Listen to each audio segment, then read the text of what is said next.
dekadii magaalada lagu hayo waa gacanka ku haboon kaliya in laga dhigo dekad halkana waxa jooga maayarkii degmada iyo mas'uuliyiintii iyo odayaashii maayarka degmada Seylac marka degmada lagu haya baxsana Siciid Aaye iyo mas'uuliyiinta degmada sida xogahayaha dawladda hoose ee Cabdi Jaamac Amir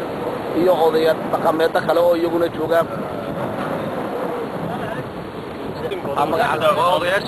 odayaasha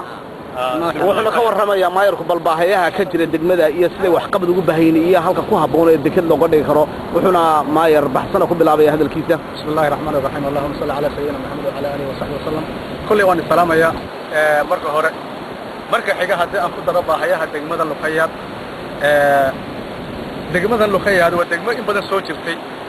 kulli haddana waxay leedahay kastankaas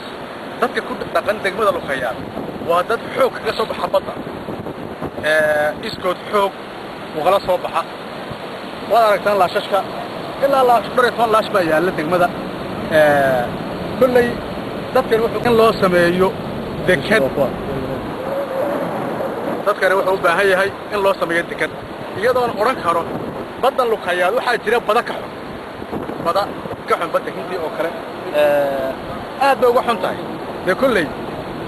iyada oo awoodda bilaadanku walba wuxuu qabsan karo loo qaban karo anigu waxaan aaminsanahay si kasta oo loo qaban karaba waa loo qaban karaa waa dekad ku meel gaar ah wala sameyn karaa konteynarada waa la iska dhigan karaa dekad caalami ah hadii loo baahdo halkan aan taaganahay waa gacan la oran karo hadii la jeexo agab la galiyo la dhiso noqonaya dekad mustaqbalka Luqayaad ay yeelato kulli waana meesha ugu haboon in laga dhigo Luqayaad dekad ahaan ugu haboon kulli meel kale waa naga banaan oo xagga naga xigtaano oo Luqayaad istiraatiiji u in looga dhigo dekada ma jirto oo halkan ahayd iyada oo duqeeytida kale ee degmada ku soo dhaweynayo gudoomiye baahiyaha kale ee ka jira ee degmada aad u baahantiin wax qabadkeeda bal wax ka taabo degmada Luqayaad waa degmo aad u ballaaran imaka xaruntan degmada Luqayaad aanu deganahay waxay ka cabtaa meel la yiraahdo 8 kilowle oo riga kilowle ah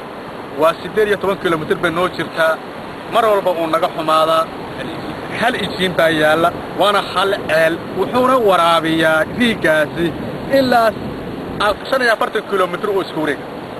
waqtiga xagaagi haduu aalkaas amba halka ijiin xumaado amba aalka deynawada ay xumaato dhammaan 45 kilomitir dadka ku nool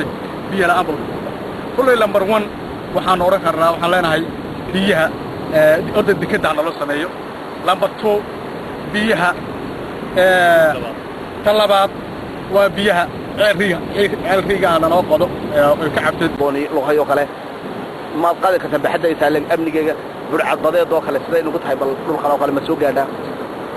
annagu waxaan oran karnaa boqolkiiba boqol waanu qaadi karnaa amnigeega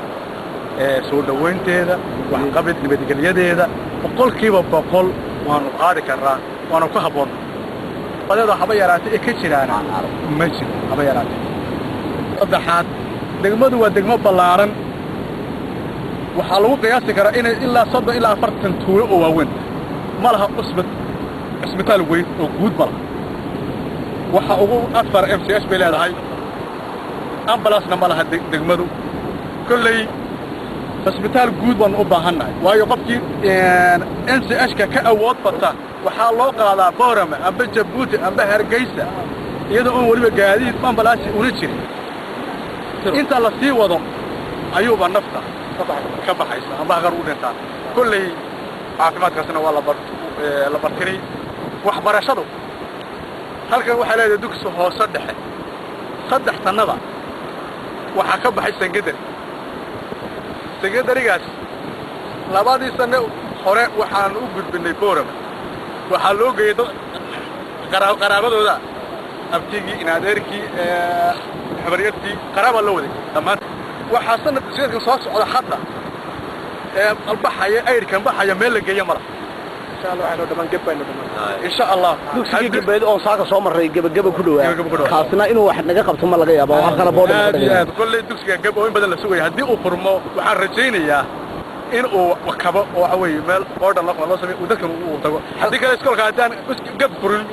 aba luqaya secondary loo sameeyna wax barashada luqayna wax xirmaysa xagga jidadka ka waran gudoomiye xagga jidadku kulli haba yaraatay wax jida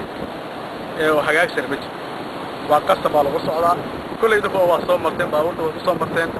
kulli luqayo gobolka boorama abeen awdal wax isku jira haddii ay deked lahaan lahayd laami ay noqon lahayd halkaas waxaan oran lahaa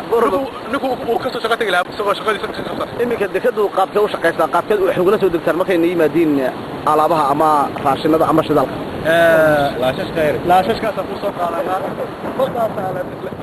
la dhex joogsadaa kulley xoog baa laga soo saaraa ilaa halka xoog baa lagu keenaa imadu way kacaysaa laba cishaa la geli waayo deked la'aan ama saddex cishaa la geli waayo iminka badda way caarisatay Soomaa way maqatay hadda saacada aan joogno way caarisatay halkan aan taagana way soo gaadhay Soomaa hadda way soo gaadhay marka iminka kastamkan deked loo sameeyay dekeda iyo magaalada dhawaan ugu cusub iyo Soomaa waa marka meesha xiriirka leeyahay Yamanta ayaa alaabta ugu badan laga Yaman way bagaashka waa aqrab Yaman waxaan u dhoofinaa ariga idinku diyaar ma tihi dad iminka dekeda heshaan oo kale la dhiso ama kor la dhiso balaariyo inay xilkeeda hanad kartaan wadaaxada iyo shaqada soo degista maadaama ummadani inagu xiran tahay oo in Soomaaliland Ethiopia oo dhan inagu xiran ganacsi u baahan tahay deked xogeeyaha dooda hoose ee degmada lagu hayaa Cabdi Jaamac waxaan ku dareeyaa walaalkay baayirka waxa oo talo wixii dhama sheegay anagu waxaan leenahay waan yar taakiid ma qasanayn arkayga marka waxaan leenahay degmadu waa degmahoodana waa degmada horodana kalluun leh ee geeli xagga xeelta daaqay ka dalka qaar ka hayno hadii halkan geeli daaqay geeliga daaqay xeelta arkaygi biyihii leedahay beertii leedahay waa degmo aad u qani laakiin waxa baahan tahay wax in maalgashi lagu sameeyo maalgashi oo dadku soo yimaadaan maalgashada halka la buurtii booro ka ilaa halka badaafkeedu waa biyo aan degmada siyaabo ku dhashay haddana waxa weeye sayl marka la yiraahdo sayl marka laga bilaabo ilaa waa qariyad biyo male laakiin loo hay wax ka rontay buurtii la booro ka tikaymayo ilaa halka joogo waa biyo sida xeebaha lagu yaqaan waxa weeyaan biyo dhanaan bal loo hayo waxa laga helaa kalluun iyo biyo macaan bal wax ka gaar iyo daaq inta wala hay markaan beero iyo wax walba iyo macaadantii baa la buuriyo ku dhow marka waa degmo qaniya in maal gashaan leenahay walaalaha ma waxaan leenahay maal gashaan dadka marsto waxay ugu joognaa arkaya markii meesha bulacada